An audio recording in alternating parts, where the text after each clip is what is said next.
โอ้นำของจะเป็นงามเฮ้ยแม่มึงขอเงินได้ไหมไปกินเบียร์กับมู่นี่นะสแต็กเข้าไปตั้งแต่เล่าตั้งแต่เบียร์มาจะเว้าไหลขึ้นมาเนี่ยมันว่าเป็นตาประโยชน์นี่นะคือบ่ซื้อกินเป็นประโยชน์นั่นโอ้ยมาให้ค่อยแล้วก็แล้วนะบ่ให้กินเบียร์ซื้อมาบ่คันอันนั้นซื้อเนี่ยเป็นประโยชน์ที่ให้อยู่เอาคันว่าจะเป็นประโยชน์เขาจะไปซื้อนมกินมาเที่ยวมาจะไปซื้อตายอย่างนมค่อยก็มีโอ้ยนมเจ้ามันส้มมันที่ส้มจังไหนเจ้าอยู่ได้ทุกมื้อนี้กับนมไผ่กับมันเป็นนมค่อยน่ะโอ้ยเจ้าก็เว้าเนาะแน่อันนี้ยังนมสดตัว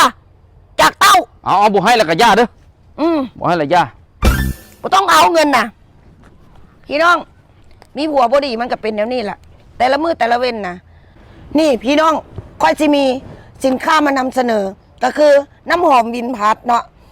กินโตหอมแล้วยังบ่แล้วปากหอมฝากในเด้อพี่น้องน้ำหอมวินพัดซื้อ1 แถม 1เด้อพี่น้องซื้อน้ำหอม1 กล่องแถมไปเลยยาสีฟัน1 กล่อง